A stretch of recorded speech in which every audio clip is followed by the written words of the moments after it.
guilty, then you knew there were issues. And it's taking an outside perspective. It's taking somebody who isn't in this like weirdly bonded family to come in and point out that things aren't right. Welcome back and buckle up because today we are finishing our recap of Welcome to Plathville Season 1. Some quick reminders before we get back into this recap.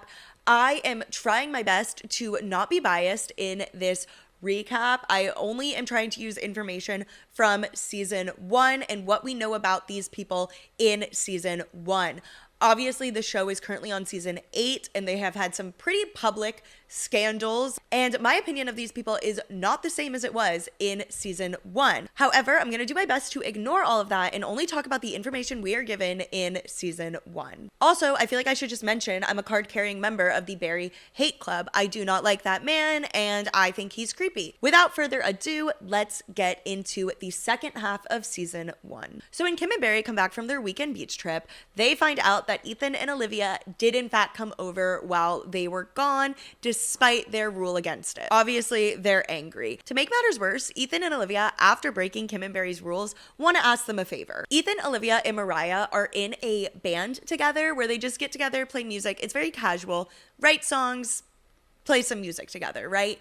And they want Isaac to join their band. The problem is their band does not play religious music. They play secular music, which is a big no-no for Kim and Barry. So Kim and Barry say no because Isaac isn't allowed to listen to secular music and he's not allowed to be around Olivia unsupervised because she's a bad influence. And when Barry is pushed on like why that is, like why is Olivia a bad influence, in his words, he says, character issues. What are you talking about? So Moriah and Ethan are obviously very upset because they just want to hang out with their brother and they're literally not allowed to. In episode 4, we finally get to see a little bit more of Micah and the ways he is trying to rebel against his parents. This is the first time Micah starts talking about modeling. Olivia, being the villain she is, takes Micah and Moriah to a modeling agency. It's a very small office in Tallahassee, Florida, and they decide they want to sign Micah, and he ends up booking his first modeling job. Micah says he wants to model so that he can earn a lot of money to fulfill his lifelong dream of having a large farm. Honestly, I just wish he would say the truth and be like, I want to get away from my family and like I want to make a lot of money, because that's more believable. We all know if he just wanted to make a lot of money, he wouldn't be choosing modeling. Like, come on. This same episode is when Moriah mentions wanting to go to college for the first time. Keep in mind, these kids are homeschooled, barely. So Moriah bringing up college, Kim visibly gets nervous. If I did decide to go to college, would you be okay with that? Mom and Dad both went to college, but they also came away with a very bad outlook on college. They were just like, college was a bad thing, and it was all about drinking and partying. I would want to talk about what that looks like, what college, like what's the end goal.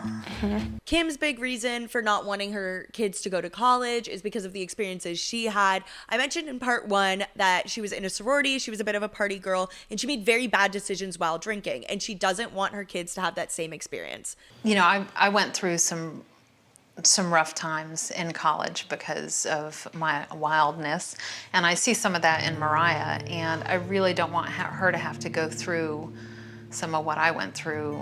Driving when I was drunk and, you know, waking up in the car parked weird on the lawn, passed out, you know, taking drugs and driving across town at 3 o'clock in the morning. I mean, you know, I could have died so many different ways when I was in college. So instead of like teaching your kids the difference between right and wrong and how to be safe around alcohol, she just absolutely cuts it off from them completely, gives them no life experience, and then eventually when they get old enough, they're just going to be thrown in the deep end. Not what I would do, but I'm not a mom, so what do I know? Kim also mentions that she was in college for 6 years and never graduated. She was one internship away from graduating, and I feel like all these pieces just really show like Kim did not take college seriously, didn't really care, really just partied her way through it, and is now worried that all of her children would have that same experience if given the chance. And instead of giving her kids life skills to deal with difficult situations like that, she actually goes in the opposite direction and gives them absolutely zero life experience at all. Gives them absolutely no tools to handle difficult situations. And then just tells them good luck. I don't exactly know what sorority and fraternity are. Okay, it's an organization made up of Greek letters or whatnot, and you do community service. Okay. I went to a large university. Yes, ma'am. And I was in a sorority. And we had a philanthropy, but that was in name only. It was all about party. Maybe she sees a way to like rewrite her past or redo some things through me. That puts a lot of pressure on me, and I don't feel like it's fair. Moriah's really funny at this point too, because she flat out says she wants to go to college to get away from her mom. Like, that is her main reasoning for wanting to go to college, is she wants the independence of it. She wants to live somewhere else. She wants to meet other people, and she doesn't want to be under her mom's thumb all the time. We start to see a little bit more of Ethan and Olivia's life outside of the rest of the Plath family when we see them go to church. Olivia says that she loves this church because it really brought Ethan out of his shell. He started to make friends, he got less shy, and he started to like really show off his personality to new people. All good things. But remember, Kim and Barry hate that Ethan and Olivia go to a real church. In episode 5, we finally get the big confrontation between Kim and Barry and Ethan and Olivia. Barry in this conversation actually makes me so mad because he's saying the most ridiculous things, and then he has this stupid little smirk on his face the whole time. It is the most condescending, insane shit I've ever seen, and it makes me so mad for Olivia. Like, if somebody was talking to me the way Barry talks to Olivia in this scene, that girl has some patience. Like, my blood was boiling for her, and I was only watching it from a TV screen. Like, I cannot imagine the grace she had in that situation, the patience she was showing in that situation, because she always handles, in season 1, she always handles Kim and Barry with so much patience and understanding that, in my opinion, they do not deserve. But I digress. Let's get into their conversation. Olivia's main issue is that her feelings are really hurt because she found out that Kim and Barry told all of the other children that she is a bad influence. And obviously that made her upset. She doesn't think she's doing anything wrong, and she isn't. And then I was told that I was a bad influence on the kids, and the kids were told I was a bad influence on them. And I mean, I know that was said because they've told me that it was said to them, so.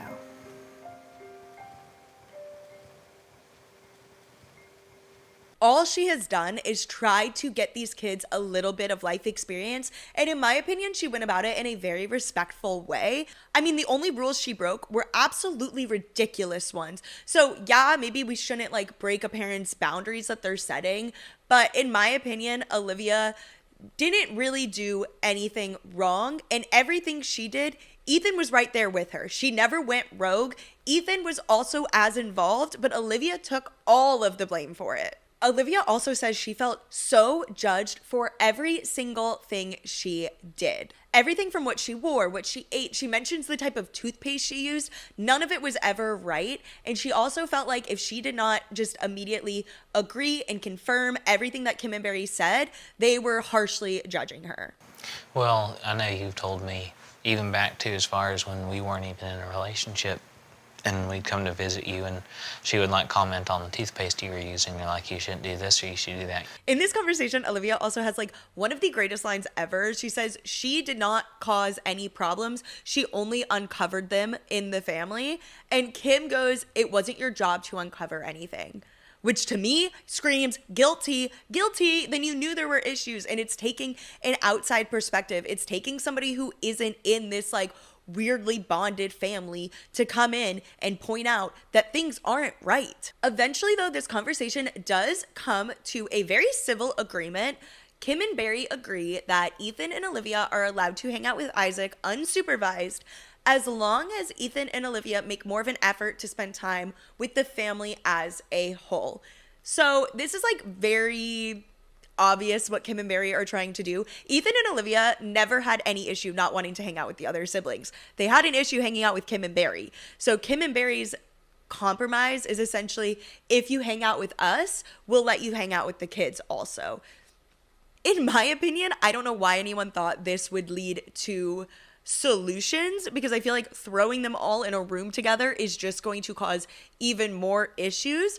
But that's the agreement they land on, and everyone's happy because Isaac can now join the band and Ethan can actually hang out with his brother without having to have his parents like chaperone him. In the finale, we get some developments from Micah and Moriah. Micah has his first modeling job and he oversleeps and is super late. I woke up this morning and I looked at the clock and I was like, oh no, I was supposed to be in Tallahassee, which is 45 minutes away. I'm supposed to be in Tallahassee in 12 minutes.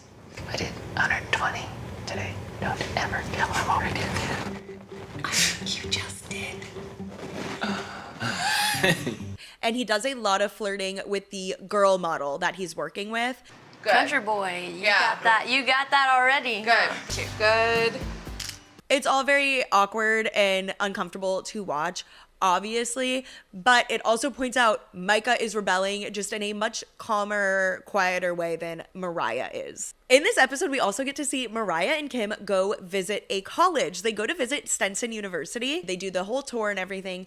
And Moriah mentions that she's really upset with her parents because all they ever really told her about college is how expensive it is and how like unaffordable and like out of the picture it would be. But they never mentioned anything about like financial aid or scholarships or any of like the programs that are set up to help people afford college. She was under the impression you just have to pay everything out of pocket. They never gave her any other information. This is also when Moriah starts tuning into how behind her and her siblings are. She's also upset with her parents because she doesn't have any clubs or community service hours. She's never volunteered. She's never done any extracurricular activities. Like her application to a college would quite literally just be her homeschooling and nothing else added. And she grows some resentment towards her parents for that. It really hurts to hear that you have bitterness against me because I have tried so hard to do so much for you. Like what? Like providing you with a home, a family, spending time together. And on this college visit, you can see Moriah is just so in love with the idea of the kind of freedom she could have if she goes to college. And then finally, we get to the ending of the season, which takes place at Moriah's surprise birthday dinner. The dinner is already very tense and awkward because not only are Ethan and Olivia there, they also order beer, which Kim and Barry obviously do not approve of. So they're sitting there drinking and all the other siblings are like, scandalized by this. Like they think it's so shocking that their oldest brother is drinking a beer, which I guess I understand because they've never been around it, but it is really funny seeing how uncomfortable it's making everyone at the table. Is that a petty move by Ethan and Olivia? Yes, absolutely. But it's very clear that all of the oldest children are trying to assert their independence and like dominance over their parents. Olivia also ruffles some feathers with her birthday gift to Moriah. She bought Moriah Carrie Underwood tickets, which Barry pretends to not know who that is. Be so for real, Barry. You grew up like 22 years in like the normal world. You work like a normal job. Like your kids are super sheltered, but you're not. Like you know who Carrie Underwood is. Like don't even lie to me. I can't. Kim and Barry are also upset because Olivia did not ask them if that gift was like okay, which again, does she need to? Maybe like planning wise to make sure like there was nothing on that day, but like Moriah does not care. She was going to be at that concert no matter what else was planned on that day. So I think Kim and Barry are more upset because obviously Carrie Underwood is secular music and it's probably setting a bad example to the younger kids. At this dinner, we also get a bombshell from Moriah. She sits down and tells her family she has news, and she announces she's moving to Minnesota to go live with her grandparents for a little bit. And her parents, Kim and Barry, did not know about this. They didn't know she had this plan to leave. The best part is her tickets are already booked because Olivia already booked her plane tickets to move to Minnesota.